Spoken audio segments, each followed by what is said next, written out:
yesterday that it was, or Tuesday that it was due Tuesday. It was actually due today, so it's still worth the full 20 points if you have it. Okay, we left off, I believe, we finished Canto 4, correct? And so we're starting Canto 5. At least that's where I left an index card. And check my own notes on something.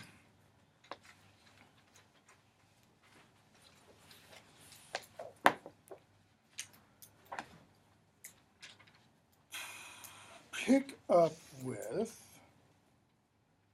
well, let's just start at the beginning. Already some way past the shadow folk, I climbed still onward in my leader's track until below us one of them burst out. See that? The one behind? In other words, this soul points out that Dante is still a living being because the sunlight does not shine through him. Doesn't he behave as though alive? On hearing these sharp words, I turned my eyes and saw them gazing in astonishment. At me, yes, me. Why let your thoughts get tangled up like that? My master speaks. That is, Virgil then addresses Dante and says, why are you paying attention to that? It only slows your stride, and why be bothered by their whispering? Keep close behind me. In other words, don't dawdle. Okay? We still have a long journey to go. And I was reading somewhere yesterday, I can't remember whether it was Sayers or Kirkpatrick, who says in their notes, Mount Purgatory, keep in mind, you've got the shore that comes up like this, which is fairly steep, and then you have the mount. And I said yesterday it's 45 degrees. Dante actually says it's more than 45 degrees. So it goes like this, kind of the witch's hat, as I suggested.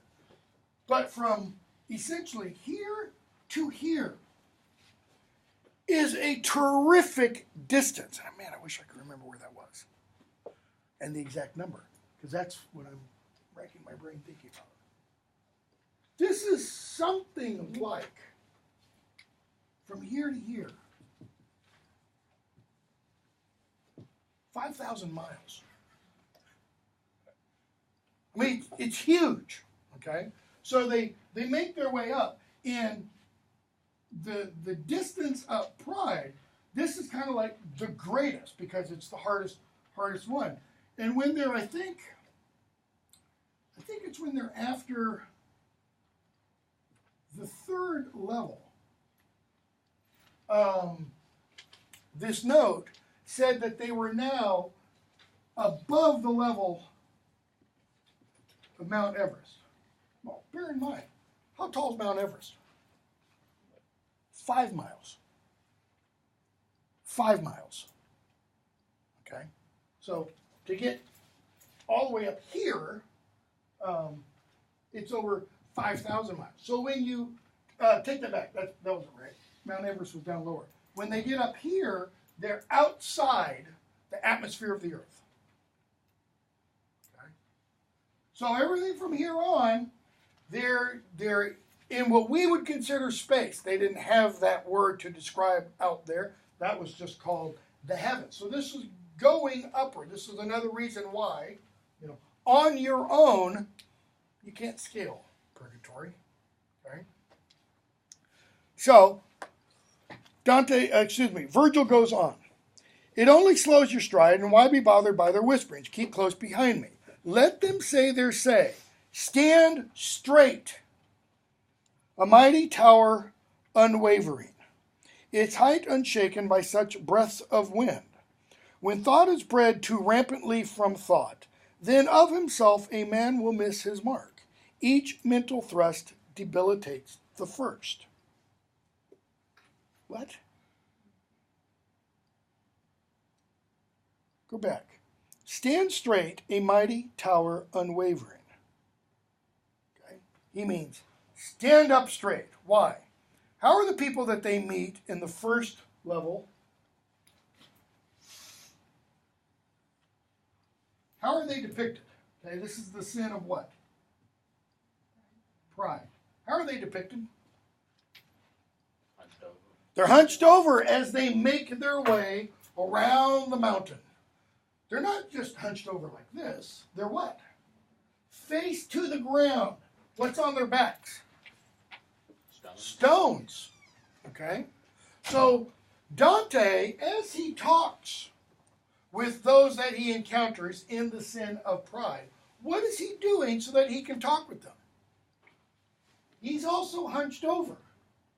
So when he walks around this first cornice, before he finds the stairway that leads up to the second one, he is hunched over. He's not bearing stones on his back for the simple reason he's not actually dead. But this is Dante's way of telling us this is one of his sins. This is one he has to deal with. He's not telling us that simply because when he goes from here to here, the P gets removed. We're going to see 3 instances as Dante makes his way up the mountain. Okay? 3 instances where Dante really shares, okay, in the penance of the individuals who are undergoing penance as they go through, or as they go up Purgatory. 3 instances we're going to see that, okay, where he is sharing in their purgation. Probably indicating Dante is telling us what? I've looked in the mirror and I see what my sins are. Okay? So, what did he say earlier on? He's taking this trip, why? So that he can take it again later. He's taking this trip so that when he dies, he doesn't immediately go to hell, but so that he'll come here. Doing it now, metaphorically, in the spirit, will enable him to do it then, later, in the spirit, in his soul, will enable him to do it more easily. Okay? So, as he's walking along, he's down, facing the ground, but it's also so he can talk to these individuals. Because it's, it's kind of hard to walk with somebody if they're facing to the ground, or if they're facing turned away from you, and you're talking. It makes it difficult to listen. So he's doing this ostensibly so that he can converse with them. Metaphorically, he's showing us this is part of my redemption. This is part of my own purgatory. Okay? So when Virgil says, stand straight, he's saying, stand up. When thought is bred too rampantly from thought, that is, when one thought leads off to another, then of himself a man will miss his mark. Well, what is miss his mark? What is that language for? What is that a definition of? The New Testament word, we saw it in relation to Oedipus and Aristotle. The Greek New Testament word hubris, which is translated in English, sin.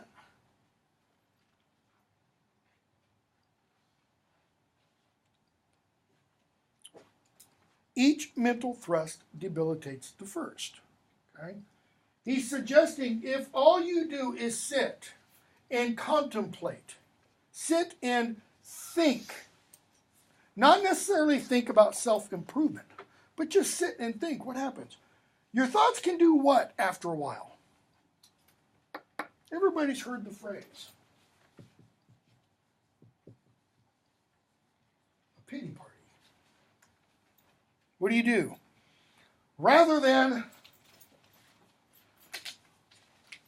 go up and up and up and up and up and up, you do what? I like multiple colors. You go down and down and down. You descend into madness, ultimately. Okay? If you need a literary example, read Samuel Johnson's Rasselas, or the Abyssinian Prince, where this character Rasselas meets an old guy, and the old guy talks about kind of being all by himself and what happens to him. He sits and ponders his life and ponders himself being alone, and he just kind of descends into madness. Okay? So, Dante, what answer could I offer? But Here I am. I come. And so, he says, he goes on. And what did they hear? Meanwhile, across the angle of our climb, there now appeared ahead another group, intoning verse by verse the Miserere. That's the have mercy on me, O God, have mercy on me, according to thy multiple mercies, or according to thy tender loving mercies, have mercy on me. It's Psalm 50. Okay? And some of them speak to him. And I want to pick up line 40. One says, none I've ever seen went up as quick as these two messengers, who turned once there with all the rest, to us a herd and rampage. And the poet said, this is Virgil, they'll come in multitudes and mill around and pester you for prayer. So listen as you go, but still press on. In other words, don't stop. Keep moving. Anybody you seen here before? No, they're not yet actually at this level of pride. Okay, we're going to get to there in a moment. We were all victims of some violent death. Okay, so the people he now meets are all those who, in the moment of death, in some manner or shape, repented. Okay, on their deathbed. Yet you are spirits, Dante says. I stare into your eyes. I don't recognize any of you. Line 59. Yet you are spirits born anew to good. They're born again, so to speak. To good. Why? Because they were initially born to good, only on the other side, down here, they didn't do good. Oh, that's what it was. Yeah, 5,000 miles. Excuse me, not 5,000 miles. I just remembered what the... This is roughly, from top to bottom, 3,500 miles. How do we know? Because, what were we told? When Satan was thrown down, what happened? He created a pit in earth. Well, what happened to all this dirt? It's got to go somewhere. And it comes midway to the earth. It does this. Well, they knew this. The earth is 7,000 miles in diameter. The idea that prior to Columbus everybody thought the earth was flat is nonsense. They didn't think the earth was flat. They knew it was round. There were reasons to know it was round. The Vikings knew it was round. Okay? The Romans, some of the Romans at least, knew it was round. So the dirt that was this pit, or the material that was this pit, gets expelled and becomes purgatory. Then you have to turn it around to get the other way. So, we are victims of some violent death. Dante says, now your spirits, born anew to good, and all you wish and I can do, I shall. Okay? Because what have they said? When we died, when we reached our final hour, backing up to 54, then heaven's light dawned and made us see things clear. That is, at the point of death, they saw things clear. So that repenting and forgiving all, we came from life remade at peace with God, who heartens our desire to see him still. God heartens their desire. What does that heartens mean? You don't use that word very much. We use another word. We use a French word. Encourages. Heartens. Encourages means builds the heart. Puts a heart within. Okay? So God does what? He builds their desire to see him still. We're going to get later on, assuming we get to it today, we're going to get a couple of discourses on love. Well, one of those discourses is all going to be about, ultimately, the fulfillment of desire. And that God is that fulfillment of desire. So when Dante says, your spirit's born anew to good, and all you wish and I can do, I shall, he's saying, I will help you in that desire. When? Here? Is he going, excuse me, is he going to be able to lighten their load, their pain here? No. But when he leaves the vision and goes back to earth and prays and spreads word about them, then he can. Okay, skip a bunch. In my mind, I'm thinking we already went over this, but we didn't. Go to line 100.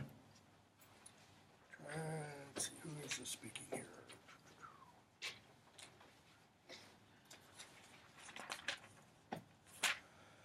The speaker says where he's from on the previous page.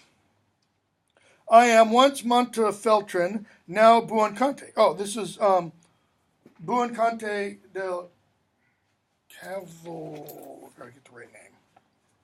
88. This is Canto 5. This is somebody.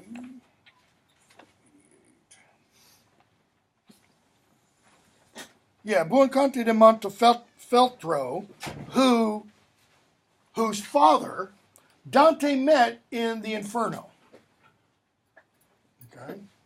So the son makes it to purgatory, the father is rotting in hell. And he says, he got stabbed twice, line 100. And now I lost my sight. Okay, that's a metaphor, you know, the Greeks like to use the image of, and the gray mist descended. Okay? And all my words ended in uttering Maria's name. Dying sound on his lips, Maria, Mary. I fell, my flesh alone remaining there. But tell the living this, that is, when you get back to Italy, tell them, God's angel laid his hands on me. Hell shrieked. Why? Because the story he relates is that Satan thinks, got another one. But the angel takes him up to purgatory, and Satan tries to pull him down.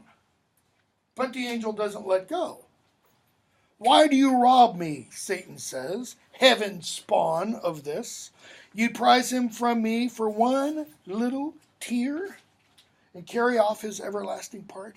That is, he showed an ounce of contrition or repentance, a teardrop out of his entire life, and for that, you'll take him forever? Well, I'll rule otherwise the other half. And we're told 112, there now arrived the evil urge who seeks in mind for nothing if not ill. And stirred through powers its nature gives, wind, murk, and fog, and when the light of day had been put out, he draped the veil in clouds, blah, blah, blah, blah, blah. Okay? Dante and Virgil go on. They meet a bunch of other folks that are named in Canto 6 at the beginning. And I want to pick up with, okay, keep in mind, what did Virgil say as you meet them? These are those who died with repentance on their lips. We've already gone by those who were negligent towards their salvation. That is, they waited till the last moment. Those who died in death also died in death. Those who repented in death, there's no other way really you can die. Those who repented in death were also negligent towards their salvation. So Virgil says, you know, keep walking, because they'll otherwise do what? They'll slow you down, kind of making you mimic their sins, okay, in being negligent towards salvation. So keep walking. Make them keep up with you. Why? Well, that also improves them. It helps the indolent to kind of get a move on, so to speak. So, pick up with 28 in Canto 6. Remember, so I need to finish around 10:50. And Dante says, as soon as he gets free from these shades, it seems that you, my light, he's talking to Virgil, deny overtly in a certain text that prayers can ever bend what heaven dictates. Okay? He's saying, Virgil, in one of your texts, in one of the things you wrote, you deny that prayer can change the will of heaven. And yet these folk are praying just for that. Okay? They, Hello there. shut up. These folk, he says, are praying for what? That I will go back to earth and I will spread word about them to do what? To get the people to pray for them. Why? To speed up this process. And Virgil replies, now let me finish what Dante says. Could it be then the hopes they have are vain? What's Dante really asking? Is prayer efficacious? Does prayer work? You know, we've had how many mass shootings in the last 60 days? And after every one of them, a certain group of society, you know, gets on Facebook, prayers for whatever, or says prayers for whatever. And another group of society says, your prayers don't do any good. They were in prayer, they were praying when the guy came in and shot them all dead. A lot of good prayers do. That's exactly what Dante's getting at. That question. Okay? So, or, notice he throws in a third option. One, either you say prayers aren't any good, prayers are in vain, actually two options, or maybe I just don't understand your words. So, notice what the second one means. Maybe it's not that you're wrong, Virgil. Maybe I'm just too dumb to really understand what you meant. Okay? Virgil explains. The words I write are plain. And yet if you look closely with sane thought, the hope that these all have will never fail. The hope that these have. Well, what's their ultimate hope? Is it that people on earth will pray for them? No. That's the means to the hope. The hope is what? Taking a trip from there off to heaven. That's the hope. Okay? To be joined with God, to be in communion with God. God's justice at its summit does not sink because, in one sharp point, the fire of love completes what those who dwell here expiate. Okay? So, in the passage where I made this point, that is, where I mentioned this, and he doesn't have a note here, so this is what, around 34. This is Cantos 6. Let me see if Sayers.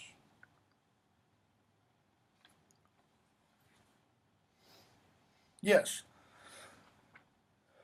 In the Aeneid, okay, Aeneas, like Odysseus in the Odyssey, Aeneas goes to the underworld.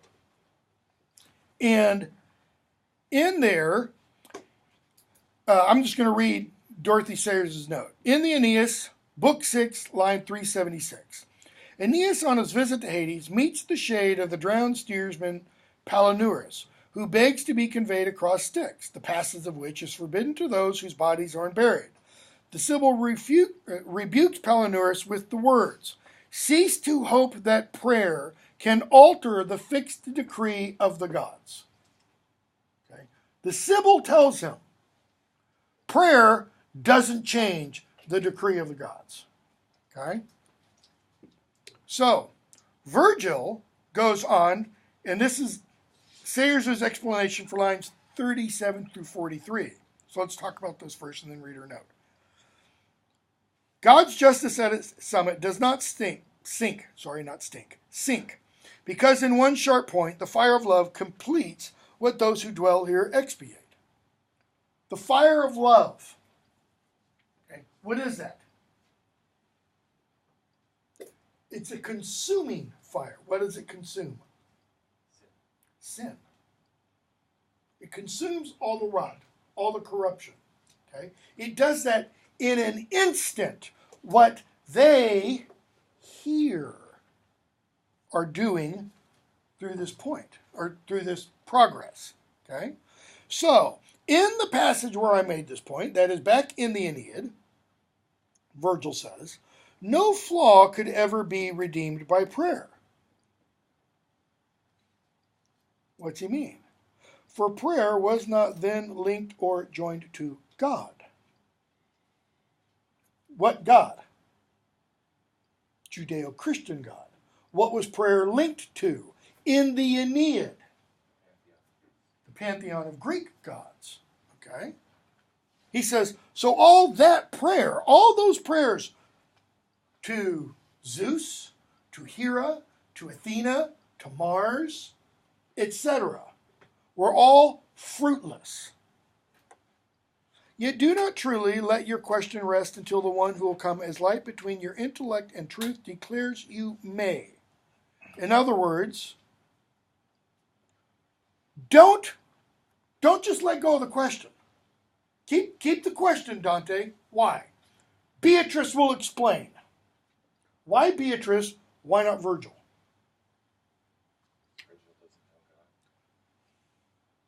Virgil doesn't have the answers. He has partially the answers because now where he dwells, down there in limbo, he knows what, first of all? One, there is a God. And two, he has been judged by that. He didn't know that, he is suggesting, when he wrote the Aeneid. He went on what he knew at the time. Okay, so Sayre says, Virgil explains that A, when one person assumes another's debt of restitution and pays it all off in one moment of burning charity, the divine justice is not diminished, since all its demands are fulfilled. Okay, one person, Christ, okay, divine justice isn't diminished. Why? Because Christ, quote unquote, paid it all. But also, B, in the case of Palinurus and Aeneas, who were heathens, neither the petitioner nor the mediator was qualified to utter that, quote, prayer from a soul in grace, which alone is effective. That's from the Purgatorio, the prayer from a soul in grace. Well, Dante supposedly is a soul in grace. Why? Because he's taking this trip so he can take this trip again. Okay? But also, prayer from a soul in grace does refer to the soul up here in the heavens. So you can be in grace while still alive, and then die, and then have to go through purgatory. But you can also be in grace once the purification is completed. So that's why he says, don't let your question rest until the one who will come as light between your intellect and truth declares you may. I don't know if you take my sense. I mean, Beatrice. You'll see her up above, smiling in all her happiness, on the crest. On the crest, right here. You'll see her at the apex of this mountain. Where is Dante when Virgil says this?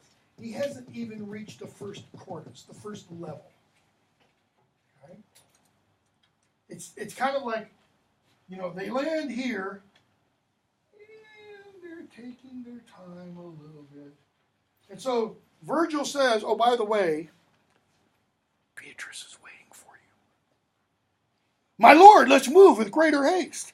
I'm not as wearied as I was before. In other words, let's move. Quicker I can see her, happier, more blessed, etc. I'll be. Okay? Skip quite a bit. Again, if there's a passage you want to talk about, by all means, stop me. And go to trying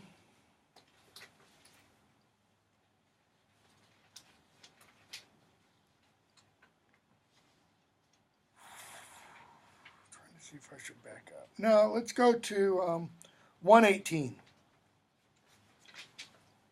And if great Jove once crucified for us, it is permissible for me to say, then why are your just eyes now turned elsewhere? Your just eyes, your righteous eyes. Why isn't God looking at me now? Why is he turned elsewhere? And we're told, 124, and they're back up, 121, or is all this a preparation formed within the what? Chasm of your wisdom. What's meant by chasm? It's another word for chasm. abyss. God's wisdom is what? According to writers of the Old Testament. Infinite, what else? Unsearchable, unknowable. We say the ways of God are mysterious, like a real mystery that cannot be defined. For some good cut off completely from our power to see. Okay? We don't understand it. We're incapable of understanding it.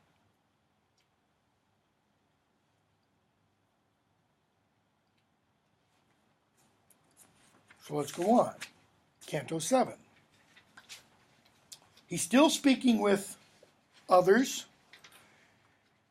And Sordello asks Virgil, who are you? Line 4. Before the time that souls were turned, when fit in dignity for God, to this great bout, my bones were buried by Octavian. Virgil's response, before the time that souls were turned, when fit, when appropriate, when ready for this great mountain. In other words, I died before we could die and come here. When is that? Christ's death. Virgil didn't die while Christ lived. Okay? He died under Octavian, sorry. I am Virgilius, and for no crime save lack of faith, I lost the heavenly sky. He's kind of saying, I didn't sin, but I didn't have faith either. Okay? This was the answer that my Lord then gave. You almost get the impression that Dante, he's like, he doesn't voice it. But it's like he wants to say, that's not fair. That's not right. Because we're going to meet, or have we already seen him? I don't think we've already seen him.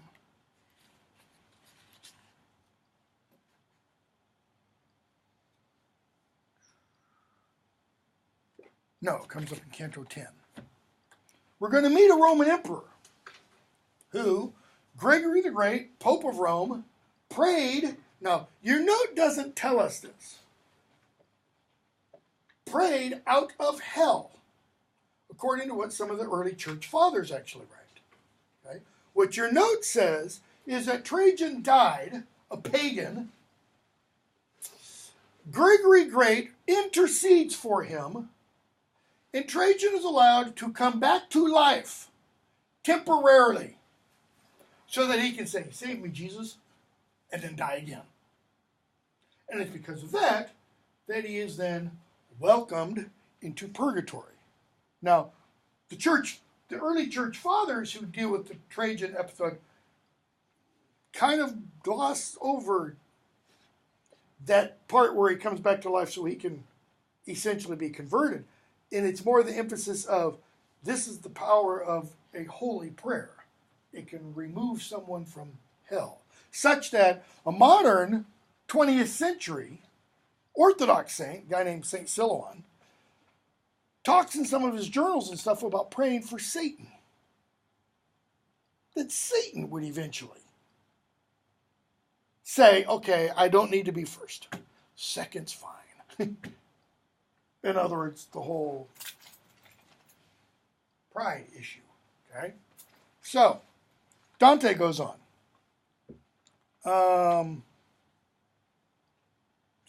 Sordello responds to Virgil, line 16. You glory of the Latin race. The Latins, those from Latium, which is where we get Latin from. You glory of the Latin race, through you our tongue was shown what it could do. That is, the Latin tongue. But he's not talking about Latin, the language. Okay? Well, not necessarily. What merit or what grace shows you to me? Because Sordello doesn't speak Latin. Sordello is speaking Italian. Latin is the mother tongue of Italian. What merit or what grace shows you to me? Merit, whose? Sordello's? What have I done to merit your being shown to me? Or is he saying, what grace is being shown to me?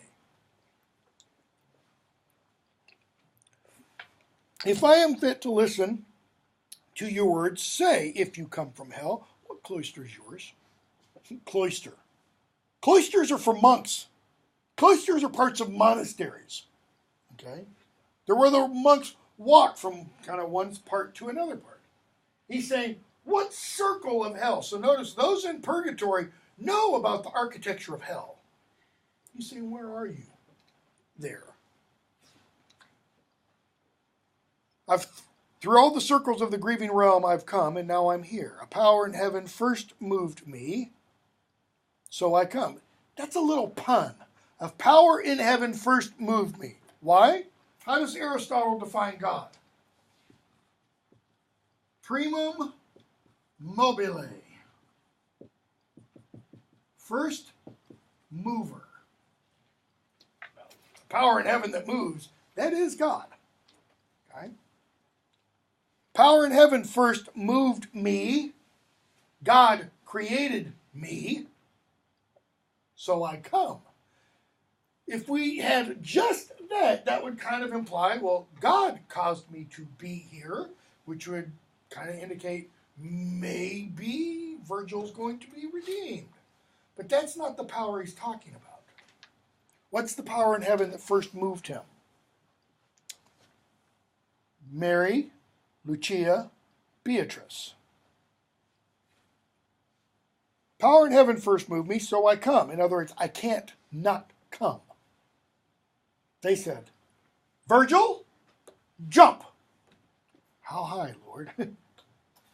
Through nothing I had done but what I'd not. My sight lost that great sun that you desire, known too belatedly in time for me. Notice the tone of that. Known too belatedly in time for me. What's Virgil saying? If I'd only known. If I'd only known. If only I'd been born 50 years later. I'd be here. But I wasn't. Again, I think Dante is suggesting the way we look at these noble pagans isn't right.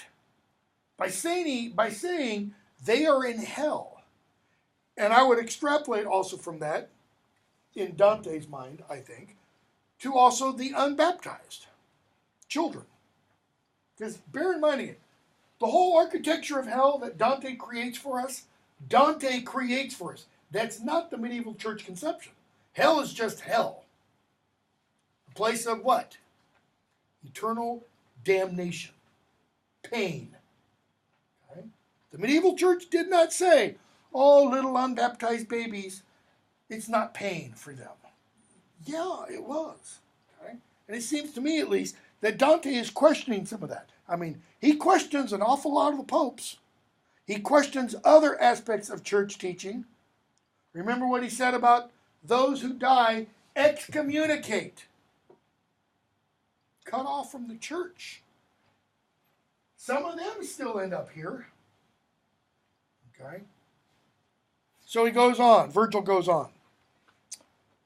Through nothing I had done but what I'd not, that is, what I'd not done, believed. So, there is a place down there, line 28. There's a place down there not grim with pain, but only with sad shades, whose deep laments sound not as screams, but melancholy sighs. For all eternity, all they do is... Because what is that place ultimately? I mean, we have experiences of that here on earth. Every person in this room has experienced that here, only not eternally. Boredom. Nothing to do. Just nothing good on TV. No books are interesting. Nobody to do anything with. Just, the French call it ennui. And it doesn't get any better for all eternity. Okay? But it's better than having somebody, gnaw your legs off or eat your liver out or, having people kick you in the head because your head's frozen in a cake of ice down there at the lowest level. I take my place with children, innocents in whom the bite of death set lethal teeth before they'd been made free of human sin. Because how are they made free of human sin? Through the rite of baptism. Okay? This is one of the justifications in the Catholic Church for infant baptism, which the Reformers completely threw out. It's all superstition. Okay? And there I stay with all who were not clothed in those three holy virtues. What are those three holy virtues?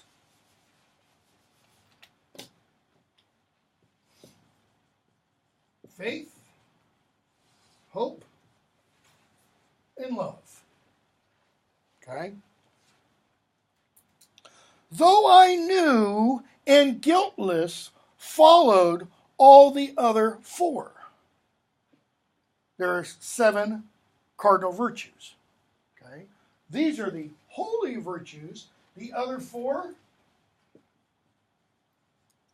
prudence. I don't have these written in any order. Justice, prudence, temperance. Prudence, justice, temperance, and fortitude. Okay? These are the so-called, if you want to call them this, secular virtues. Okay? In other words, you don't have to be a Christian to practice prudence or justice or temperance or fortitude. You pretty much do, within the kind of the Catholic understanding, faith, hope, and love. Okay? So notice, I was really good at these. I just didn't know about these. Okay? Because it's faith in Christ, it's hope in unification, union with God, and it's that kind of sacrificial love. Okay? That Christ is the prime exemplar of. So, Virgil says, can you tell us how to get here? We're trying to get a move on. Tell us how to get to the first level of purgatory, where it begins. And, what's his name? Sordello says, no fixed ground is given us. I'm allowed to travel up and around as far as I can go. I'll be your guide. That is, I don't know where the gate is. He says, I've got to travel up and around and stuff. Why? Because like the others, he's got to travel there for a certain amount of time. So, they keep going on, and I want to jump to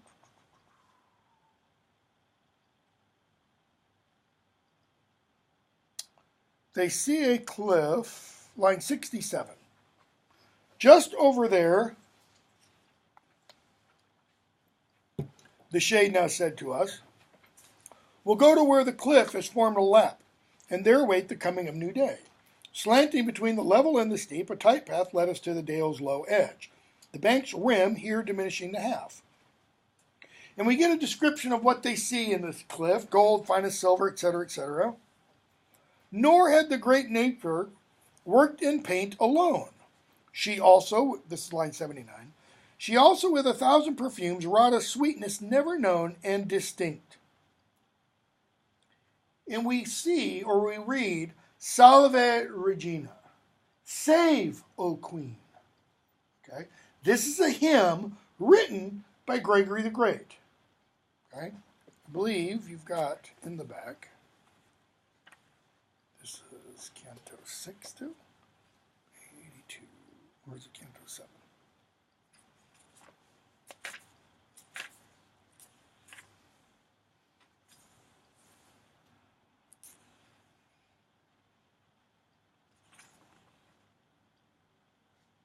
Yeah, page 545. You got the note in the back.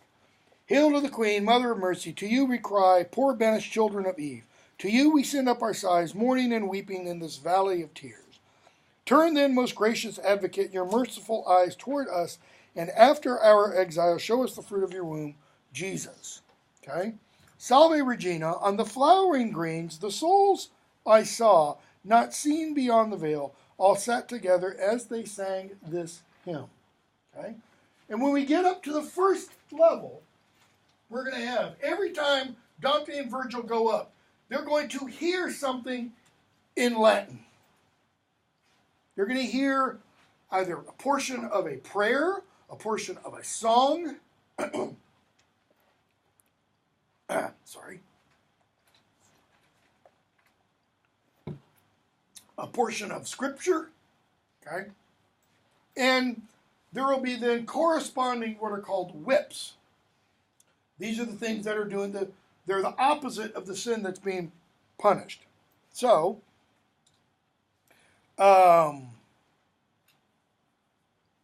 they get to that spot and they speak with others. We see a whole bunch of folks here. We see Rudolph, the emperor. We see Ottokar, line 100. We see Henry the First of England. Okay. So let's move on to Canto 8.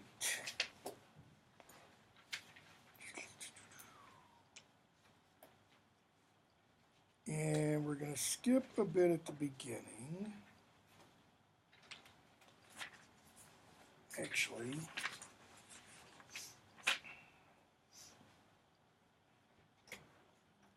one of them asks Dante, line 56, the noble judge Nino asks Dante, how long since over distant waves you reached the foothills that surround the shore? In other words, when did you die? That's what he's asking. When did you die? And Dante says, I came at dawn. I'm still in my first life too. Though traveling here, I gained the other two. Traveling here, I gained the other. The other has two references. Earth, heaven. Okay? He'll gain, the implication is, more life on earth. Not that he'll live longer. It's that life will be richer, more meaningful. He'll live more as he ought to live. But then he'll also gain the other, upon leaving purgatory, two. From what? From traveling here. This is all preparation. See, for all these other souls, it's not preparation. Well, take that. It is. It's preparation for heaven. But it's what they've got to do to get there. For Dante, this is all like happening how? He doesn't tell us this at the very beginning of the poem. It's like a dream. You know, dream vision, dream allegory. It's a very major genre of poetry in the Middle Ages. All right? You've got tons of dream poems. Dante doesn't say at the outset, this was a dream. But at the very end, he does find himself back on earth as if it were all a dream. Okay? So he essentially says, this is preparing me both to live a better life down below and to make it up above. So, Canto 9. I want to pick up with. And line 10. Night has come, and Dante says, some trace of Adam with me still, conquered by sleep, bowed down towards the grass where all the five of us had come to sit. Some trace of Adam. Two possible meanings, at least. One, still in the body. He can't go on without sleep. The body needs rest. What else does it mean, though? Some trace of the old Adam. Okay? This idea that it's partly because of sin that sleep is necessary. John Donne, in one of his holy sonnets, says at the end of it, one short sleep past, one version, major version of the sonnets, says, we wake eternally. Another version of it says, one short sleep past, we live eternally. Notice the difference between live and wake there. Live implies just ongoing time. Wake implies like the moment of waking up. Eternally. That kind of sudden awareness. But it will be an eternal sudden awareness, according to that sonnet of Donne's. Okay? So Dante goes on. In that hour when the swallow near to dawn begins once more her long sad chant, perhaps recalling all the miseries she'd borne, and when our minds like hawks on foreign tracks furthest from flesh, least caught in their own thoughts, are near divine in visions that they see. He's getting at this idea of the mind wandering, kind of leaving the body. He's talking about dreams. What? As in some dream, there hovering, it seemed, I saw an eagle in the sky. And what does the eagle do? Swoops down and picks him up. And then it seemed, line 28, that wheeling, and then not nearly as far as we need to be. And then it seemed that wheeling slightly round, as terrible as lightning, down it struck and tore me up towards the sphere of fire. Okay? Towards the sphere of fire. That's talking about the empyrean, where God dwells. So what does he mean, towards? Well, if he goes from here anywhere up, he's closer towards that sphere of fire. Any movement off the plane of the earth is getting you closer to that sphere of fire. And there the eagle and I, it seemed, both blazed. Dante's getting an inkling here of what? His true self. Of what he is intended to be. Okay? And this imagined fire so scorched and seared that yielding, dreaming sleep just had to break. And then he gives us an analogy with Achilles. Dante comes to himself, so too I shook myself, line 40. And he looks at Virgil, and Virgil says, line 46, have no fear, be confident. For we have reached a good point in our way. Do not hold back, but give your strengths free rein. You've now arrived where Purgatory begins. How did he get from here to here? On his own effort? No. The eagle takes him from here, and it's like he wakes up here. You've now arrived where Purgatory begins. See over there the wall encircling it. See there the portal where the wall is breached. Just now at dawn, which comes before new day, when still your soul was sleeping deep within, couched on the flowers that ornament that place, a lady came. Santa Lucia. Let me take up the man who's sleeping there so I can make his journey easier.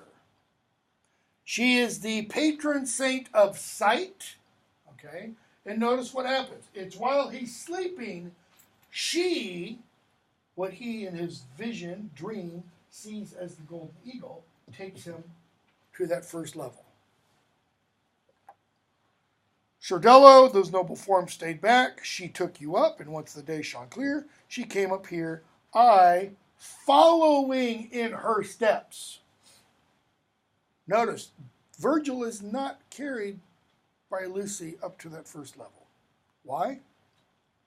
Because ultimately, he's going to have to descend. He's going to have to go back to limbo.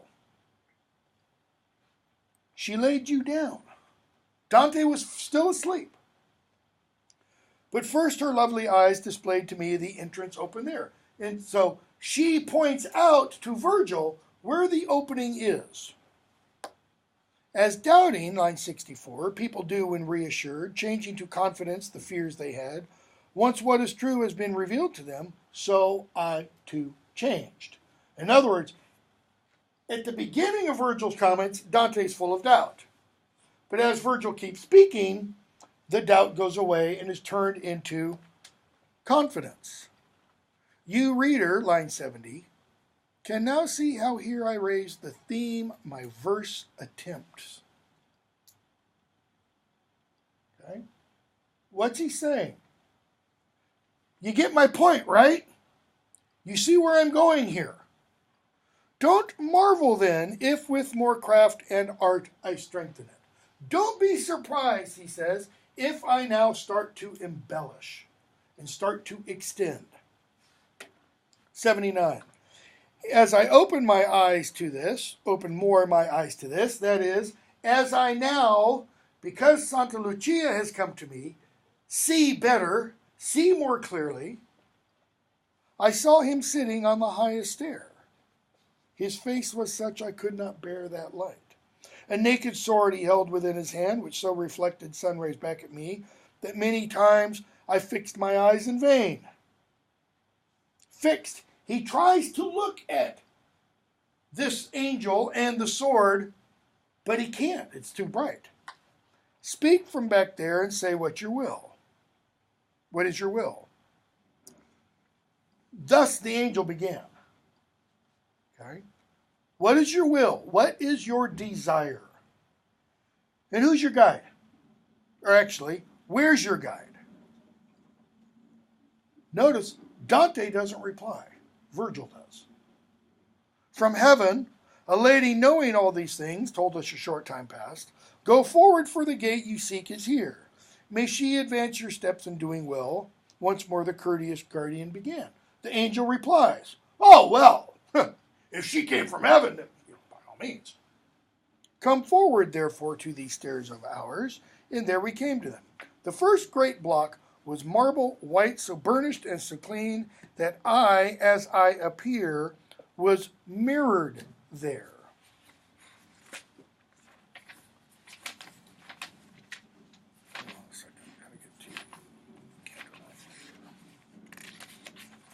Okay. So what are these blocks? This block is so white that Dante is mirrored there. In other words, he what? He sees himself. Does that mean he merely sees himself? No. He sees what? Where does this place again? This is purgatory. This is where souls go to be purified. He sees his soul. He doesn't. Why are you doing that? He sees himself as he really is.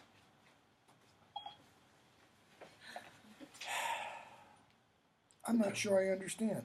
I'm sure you don't understand because you're an idiot at software. Artificial intelligence. It really is artificial.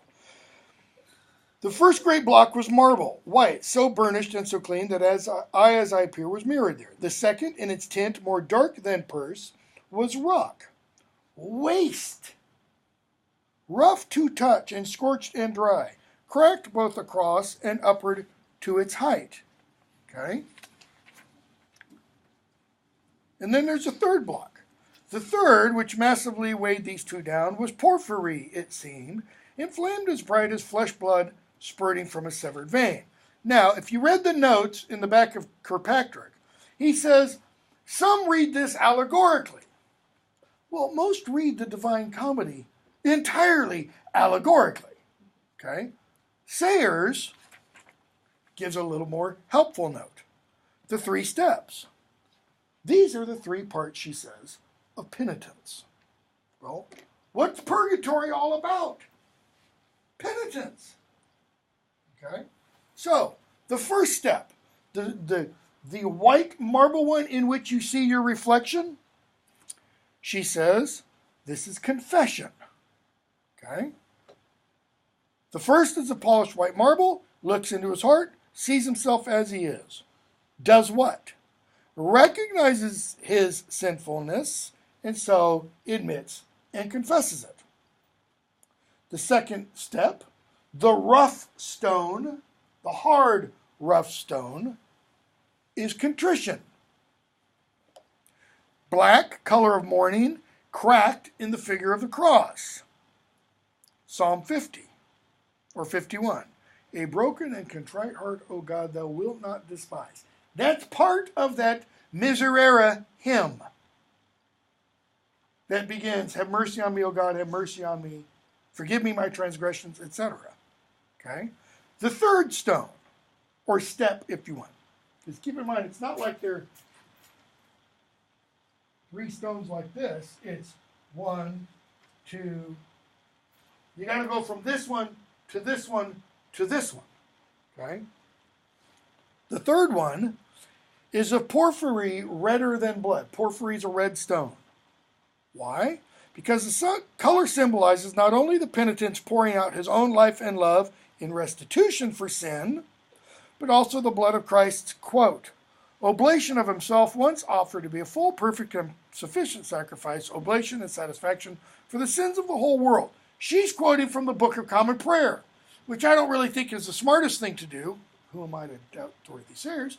Because Dante wouldn't have been familiar with the Book of Common Prayer. Why? Because it didn't exist until, 250 years after his death, just about. All right? She should have quoted from something, a manual of penitence, or a penitential manual, that Dante would have been familiar with. But the idea still applies. Okay?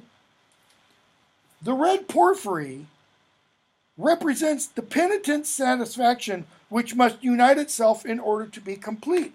That is, confession, what are the three again? Confession, contrition, satisfaction. Satisfaction means essentially kind of like repayment. You go to confession, the idea is, and you confess your sins to the priest. Okay? The priest gives you penance. That's part of the satisfaction. And you are absolved of sin. But the penance means you've got to do something. It's not just enough to go in there and say, sorry, didn't mean it. Like, Father, forgive me for I have sinned, blah, blah, blah, blah, blah. I stole. What do you think part of the satisfaction is? Do you get to offer confession and everything and be absolved and keep the thing you stole? No. Because that would be what? That would be like a child taking something, going to the parent saying sorry, and then the parent saying, oh, that's okay, go ahead and keep it. What kind of lesson does a child, do all too many children today learn? That it's okay to do it. Right? So,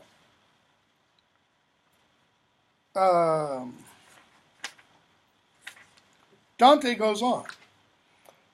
The guardian, the angel, says, up these 3 steps, impelled by good intent, my leader drew me, saying, Virgil kind of pulls him up.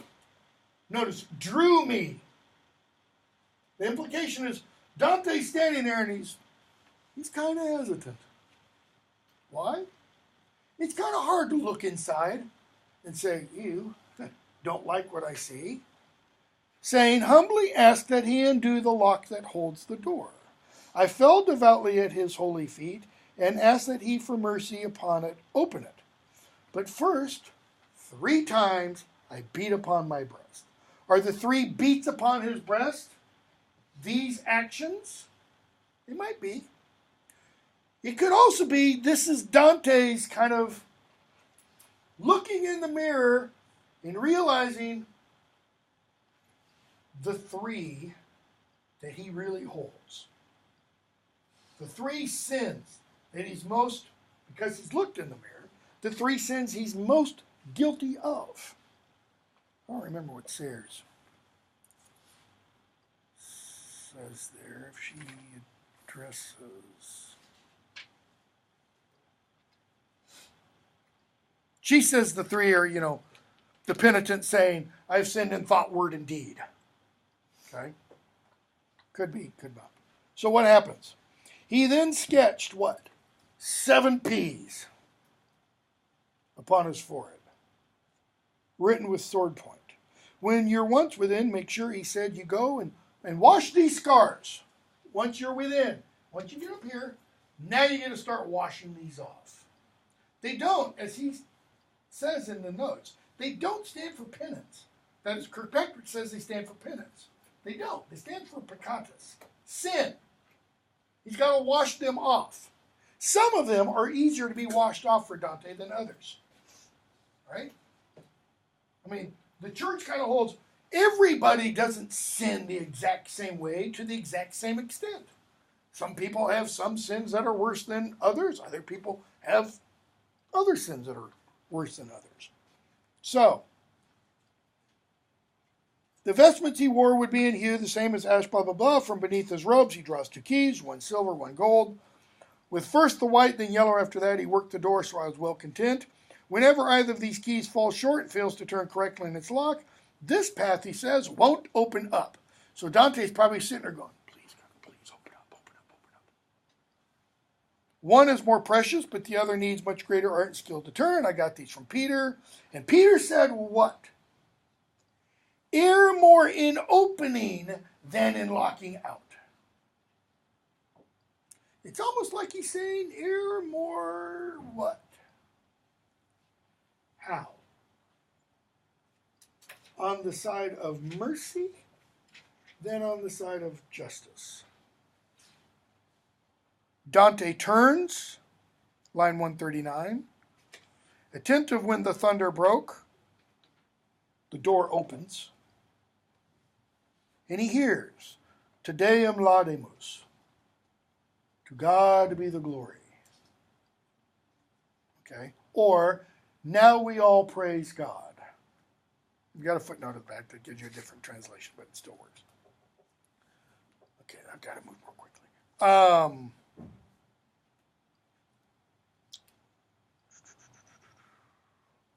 So he goes in, and we get the first description and the first use of, he's going to start hearing these phrases at each level.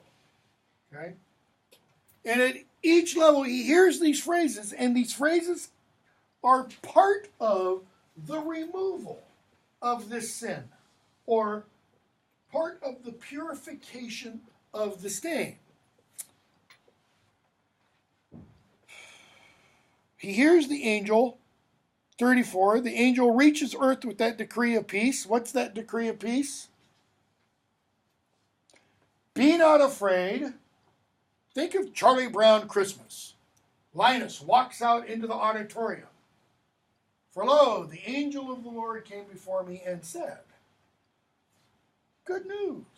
Unto you is born this day in the city of Bethlehem a Savior. Okay?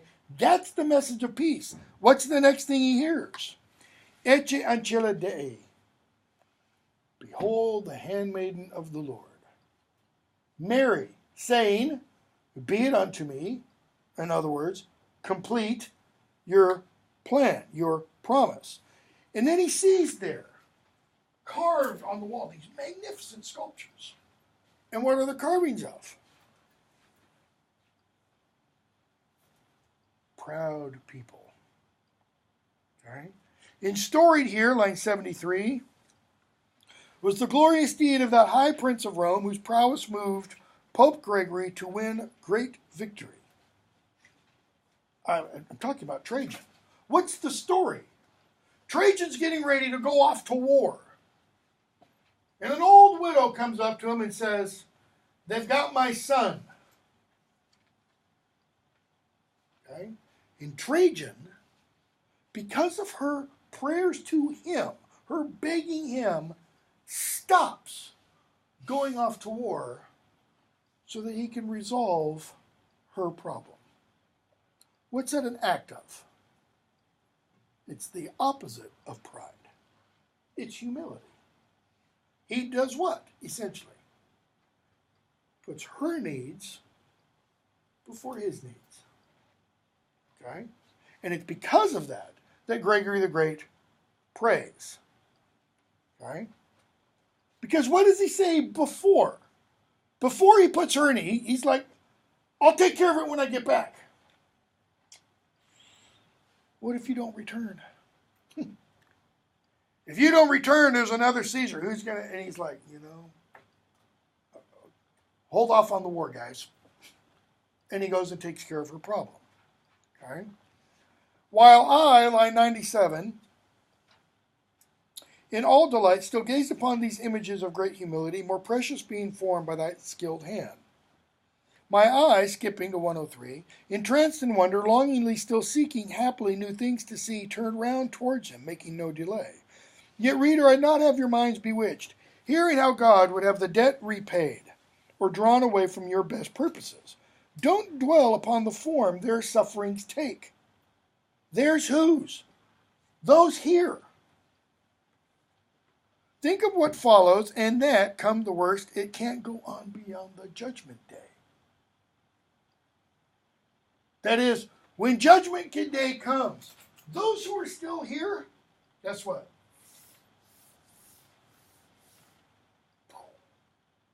Because they were here, they go on. Okay? Their grievous mode of punishment so creases them, bends them to the ground, that my eyes too first fought at what they see. In other words, Dante sees the proud, and he sees them heads bent over at the ground, and he's like, what's down here? And that's when he comes to understand this weight bearing them down. Why? How did they walk in life? Oh, look at me. Cock of the walk, so to speak. Top of the pinnacle. Okay? So now, they walk through Purgatory, this level at least, bent over. Okay, I'm going to have to stop there so you guys can do these evaluations. So, I don't know how we're going to finish all these, but we'll get as far as we can. I want to give us at least 3 days